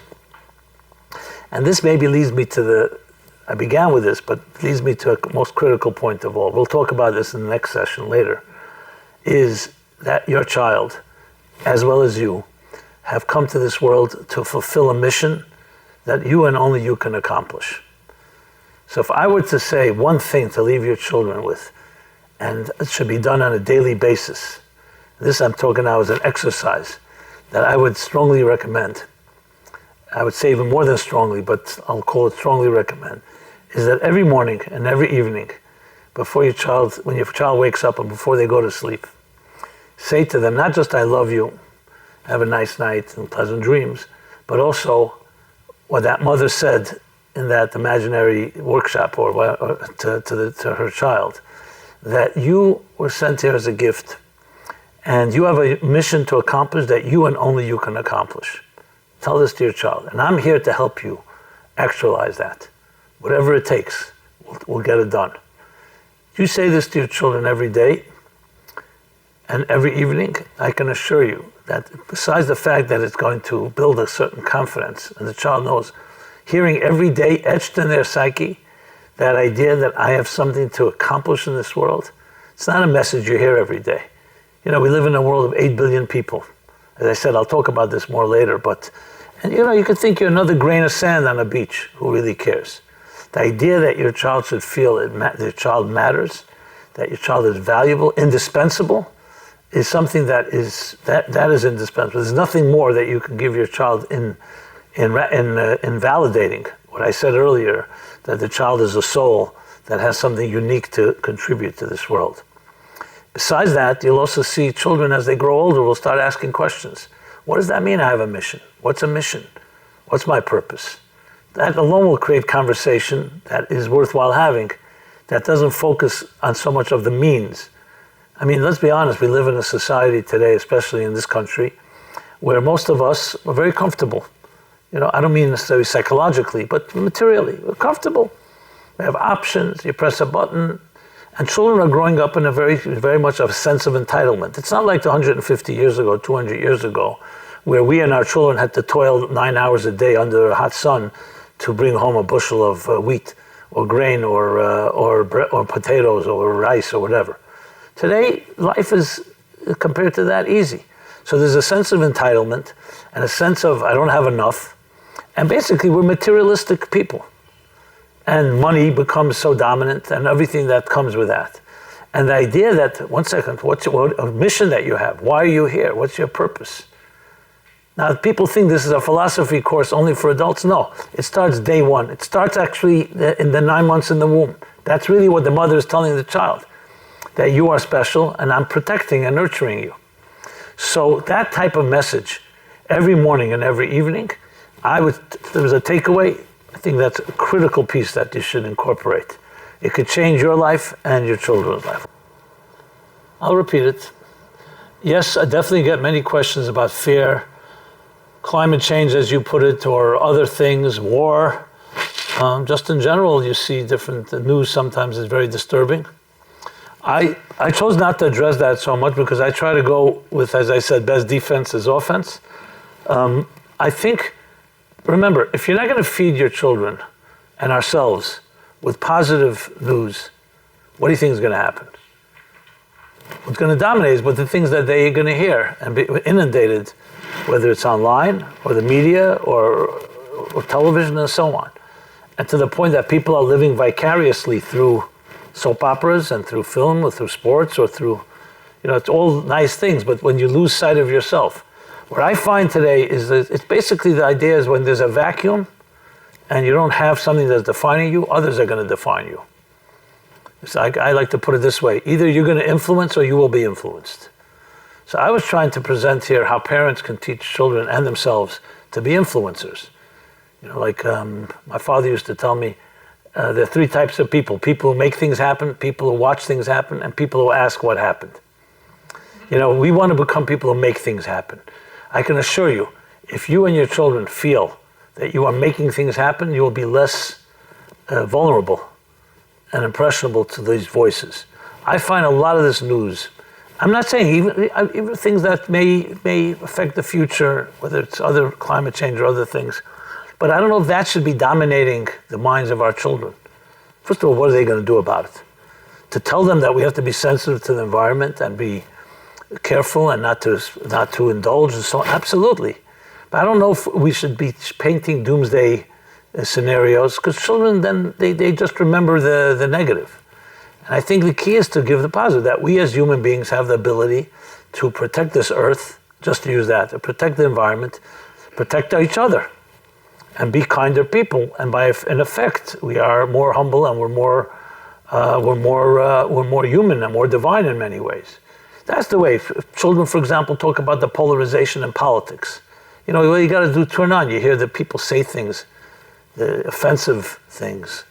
I'm not getting with which side of the aisle. So what do you tell your children? You tell your children, listen, some people are caught up in their things. We have to be agents of light. Whoever you meet, always be kind to them. Even if you have someone you disagree with, there's ways to disagree that are civil. You don't fight. That's how I would always use any negative thing as a catalyst to bring a positive way of dealing with it. Just like, let's start in our homes. If there's a disagreement, how do you disagree in a proper way?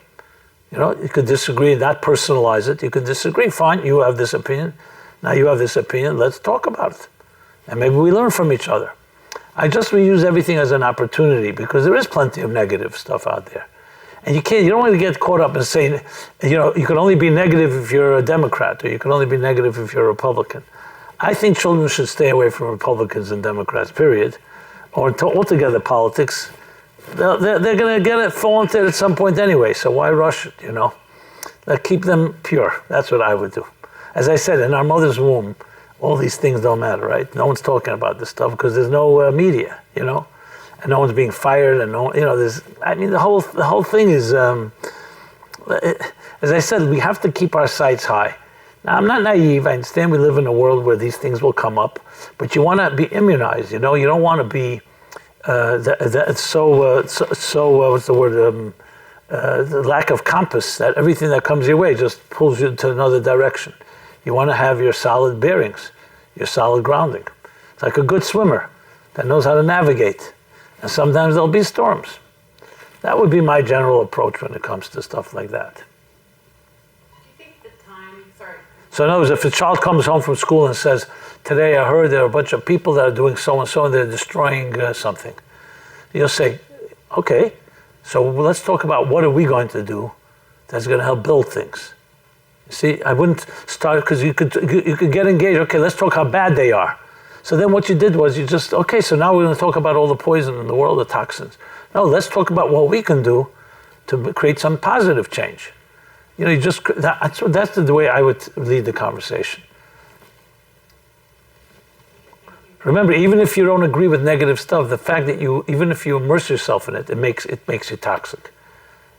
I remember, to take a few days off and don't watch any news. Tell me what happens.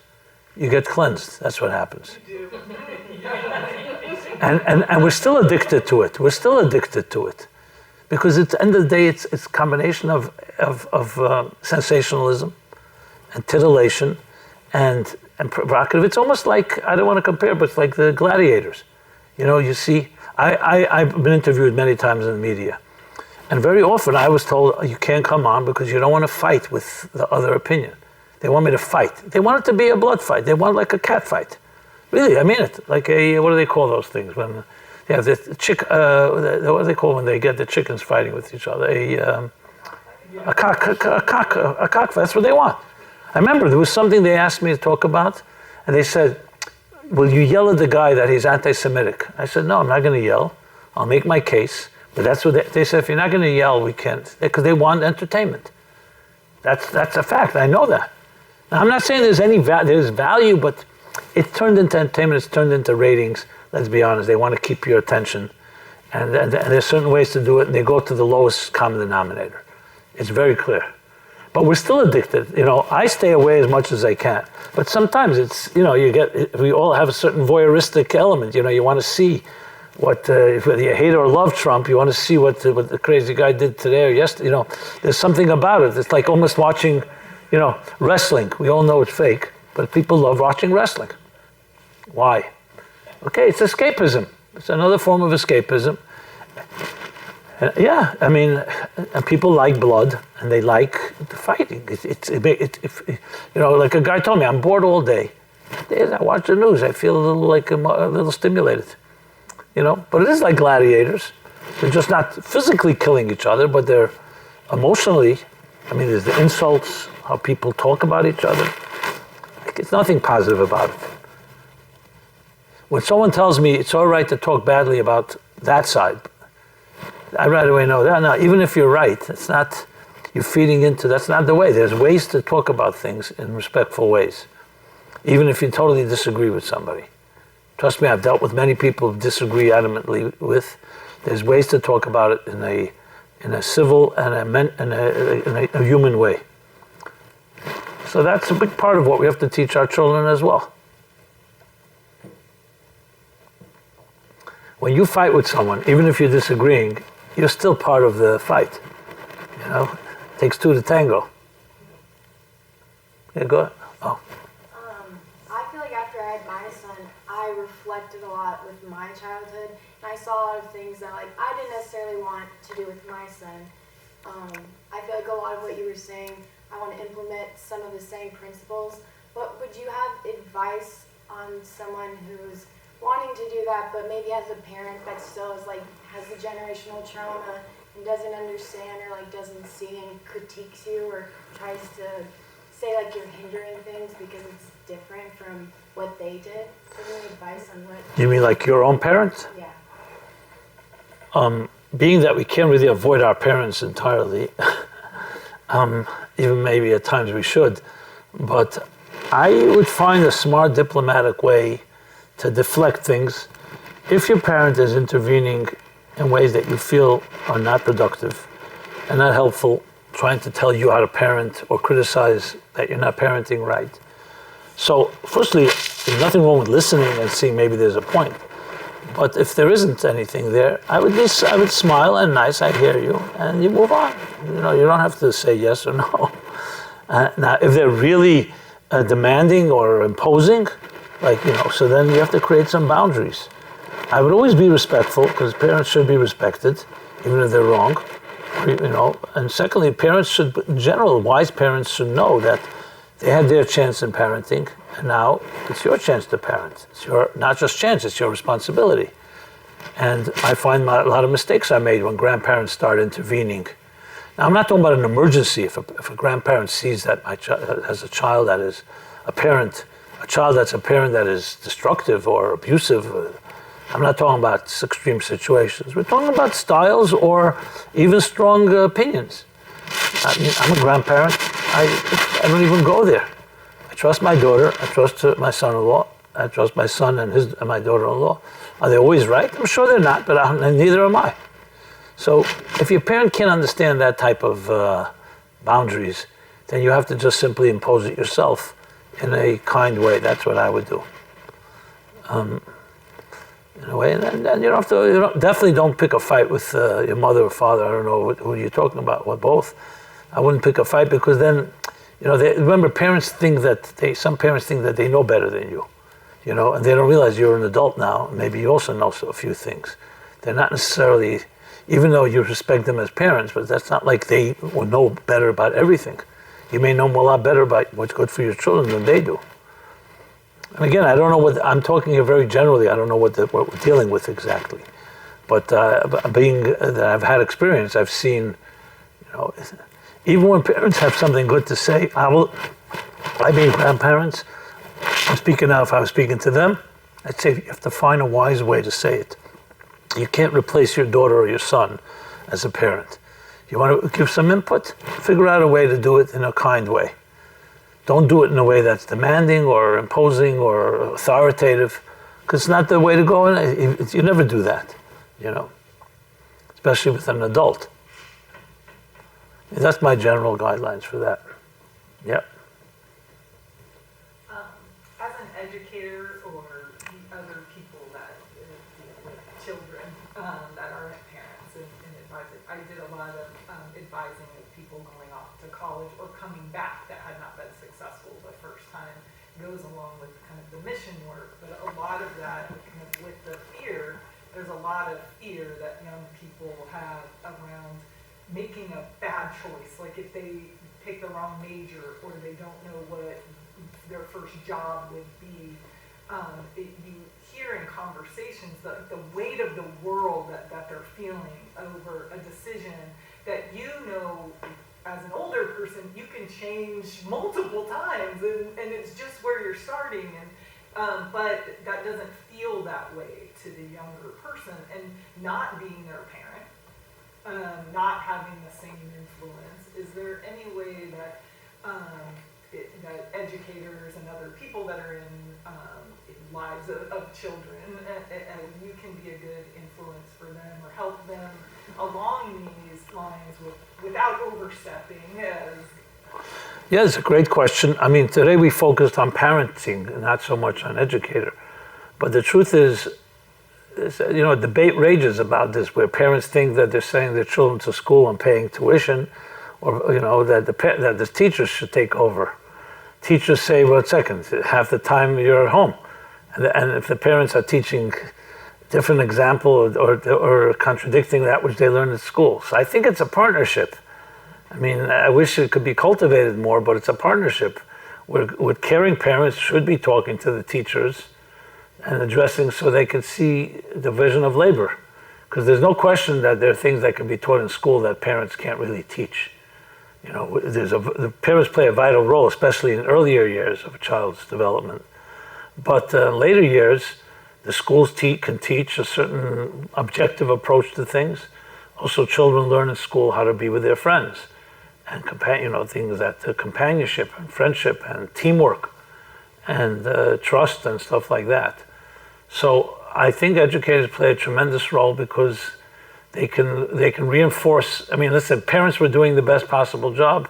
The educators can reinforce that and add. I don't know if that's what you're asking, and vice versa. So I think it's like a partnership. I mean, it would require more discussion exactly what's the division, where parents, but I think they complement each other. And a good teacher should reach out to parents and say, let's say they have a concern or they feel there's something that should be emphasized, and parents should be receptive to it, not see it as critique. And vice versa, but you need to have that type of cooperation. Doesn't always exist out there today, But remember, at the end of the day, I would say this: some of the deepest effects that our children are going to have are going to be from a mentor at school.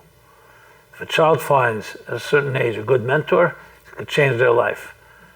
Now, it doesn't take away from the parent's role and responsibility, but something about an outside mentor that you meet, especially when you're in your teenage years and asking questions and struggling and you're confused. Many children are going to go talk to their parents about it. But a mentor, so I would as a parent, I would try to find a good mentor for a child. I'm talking about a teenager now, mostly. And I'm not talking about special needs or anything, like as in children who may need social worker or something like that. I'm talking about more, just in general, as children mature from childhood to adulthood is going to be the most challenging time, where they can, they can go either way. That's what I would say. Yeah.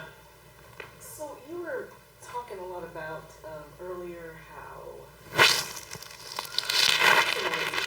I'm a hard worker, and I've always thought of raising my kid, making sure he'd be prepared to handle this crazy world out there. And you had made a point about don't bring them to your standards, you need to be there to come to their standards. And I think that's a big issue that I had. Maybe I would expect a lot from my child, that he would need to know what to do so he can be able to prepare and handle himself. But I think with all that, there's been some trust that's been lost between us. And as a teenager, are we ever going to get that back? Is there a way? I believe there's a way, always a way, especially when you're talking about a parent and a child. Because remember, the connection between parent and child goes very deep, long before we're even conscious of it. And sometimes you need to dig deeper to access. If some trust has been breached or lost, I look at it more like, okay, that's on a more outer level. And we have to dig deeper and find somewhere where we can regain that trust. Now, how to do it is case by case, because you need to know what the issues are. Yeah. You're speaking, generally speaking. Right. You really would want to be able to hear the voice of your teenager, to hear what is troubling him and what his issues are. He may not want to speak in front of you because for whatever reason. And then understand it from your perspective and see it. I don't look at it like a negotiation or mediation. I don't think that's the point I'm making. It's more to understand what are the real issues at hand here. And sometimes it's hard for parents because sometimes we may have overstepped certain boundaries with good intentions. I'm not saying that you did that because I don't have enough information for me to make that assumption. But it's good to know because then you learn from it, and it could also affect the future. But I think to introduce the concept of that we're all humble human beings looking for a deeper truth. If we go with that attitude and we're open to hearing, I think there's always a chance to rebuild trust. It's if one of the parties is locked either due to their ego or pride, or they just can't look at another perspective, that's where the trap is. That's what I find. When I hear these things, when I see both individuals, say a parent and a teenage child, if they both go in with an approach, I'm ready to hear another perspective. But the problems become often, and sometimes the parent is the harder one to deal with because they're the adult and they're convinced that they know it better. And they may know better, but it may not be the way to go with the child. The child may not need to hear that my authority says so, because sometimes a teenager, remember, is developing their own independence and autonomy. And sometimes that comes with making mistakes. The example would be like when a child begins to walk. Imagine you're so compassionate as a mother that you don't want a child to fall.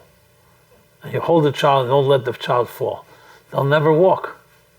You need to let them fall, but you need to be there. Say, I'm here for you, and I'll help. So don't think I've abandoned you. But you need to let them fall on their own, and then they stand up, and then they learn to walk. So I think it's hard sometimes for parents when they see their children growing into adults. They may be making mistakes, but you have to know where to let go, let them make their mistakes and learn from them. But at the same time, show that I'm there for you. I'm not saying it's easy to balance. It's much easier just to control and just put your child into a box and say, you're not going anywhere because I don't want you to be hurt. But that's not exactly going to work. It's not healthy. So it's a matter of a balance. And it can go also deeper into your own psyche. Like, are you secure enough to let your child be a little independent? Or do you need more control? Again, I'm not assuming, I'm just throwing out all the usual suspects, all the scenarios. you know.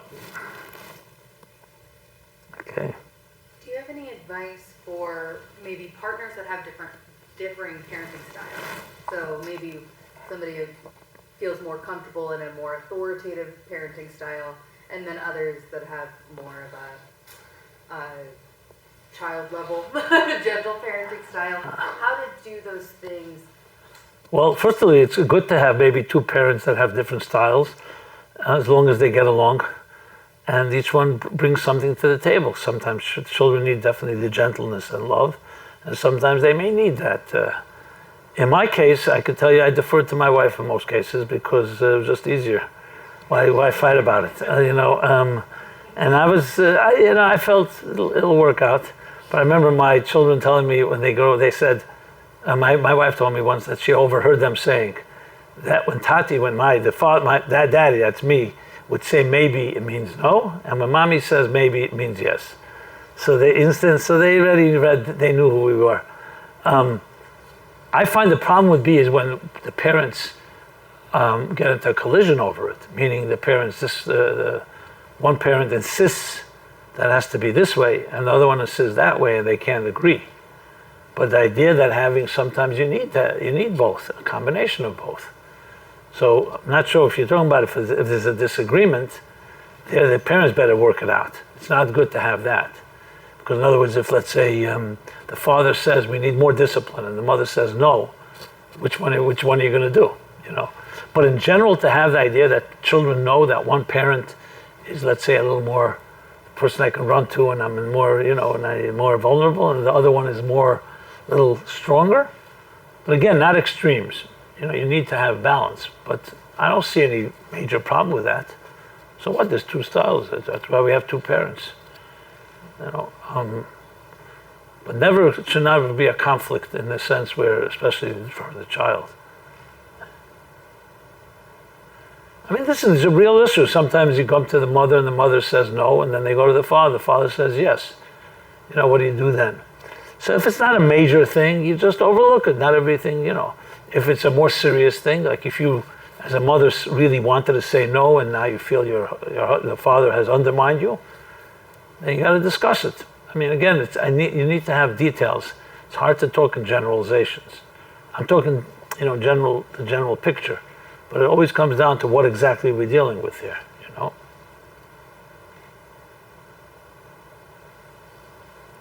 you have any advice for parents that don't have, are divorced, or maybe one has been primarily absent and returning, where you don't have a lot of negotiation? If people are not in the same household, it's hard to negotiate the game plan, right? Or so you're competing, and sometimes competing with also people's guilt or things, and so. Yeah, and I mean, it gets worse. And what happens if it was an acrimonious divorce, where you have there's still a battle going on, and sometimes one parent or both are using the children. So it gets much worse than what you just described. So it's a case-by-case picture here. I don't know the scenario. If you're talking about two parents who divorced amicably and civilly, and especially when it comes to the children, they're able to intelligently and maturely address an issue, that's one scenario. If they can't, and one parent is in control, has custody and more control, then sometimes you just have to work around the other parent and just deal with it. It depends on the scenario. I mean, I've seen the worst case scenarios where parents undermine each other, literally. So when one parent has custody over the child, I'm talking about children that are still of that age, the other parent undermines. And that can be very complicated. There you have to really, sometimes, it's not simple, depending how destructive they are. But if you're talking about more of what you described, a parent that's more absentee and the other one is more involved, so you have to be intelligent. If the father, for example, so let's say you're the mother and the father is elsewhere, sometimes the father may have something to contribute, and if you can objectively say, you know what, maybe there's something my child can get from her father or his father, then why not? But I'd create the right boundaries. It all comes down to if there's something to benefit. I think it's important a child has two parents, even if one is not as healthy as the other. And you have to be wise to know where to, where to create the right boundaries. What do you do with a parent, for example, and the child finds out that my parent is out to lunch, is an absentee? Do you say it? Do you let this child find out on their own? Things like that. And you have to work around it. I need to know the details for me to really answer in any productive way. Well, one scenario might be that the person is pretty much absent, and then I've seen it where the child is if someone is not around, they can be anything, right? So then they're they can idolize it. I understand, yeah, but so the question is there something wrong with that? It really comes down to what's coming out of it practically. Let's say there's a divorce and the father was always absentee, was always dysfunctional, but the child really never knew that the father is a criminal. I'm just using an extreme example. Should you tell your child your father was a criminal? I would stay away from saying that, because they find out, but I would stay away. Now, if there's a need for the child to know, because to protect them or something, it's one thing. But if the parent is absentee and they're not intervening and they're not getting in your way of being in a relationship with your child, so you just have to ignore it as much as possible. If your child wants to talk about it, you can talk about it, but I would talk about it with a certain a certain amount of discretion. Because you don't want to be the one that's bad-mouthing their father or dashing their dreams. And in many cases, a child will want to meet their father, and they may find out some things that will disappoint them. So I don't know if you want to get involved in that. You just let an adult child has the right to meet their parent, and let the pieces fall as they may. I mean, I would stay away, especially if it doesn't affect your relationship with them. That's what it is. It is what it is. I'm not saying it's perfect, but I would just be there for your child to be able to talk anytime you want to talk. I'm happy to talk about it. But I wouldn't be the one that badmouths or the one that has to expose the weaknesses. Why did you guys get divorced? I don't know if you have to be the one that tells your child why. Now, if you feel that your child wants to know and there's a room and environment to talk about it in a healthy way, then there is. I'm not saying you can't talk about it. I just wouldn't push it. Those are my overall reactions. Okay. Thank you again, everybody. Thank you. That was good.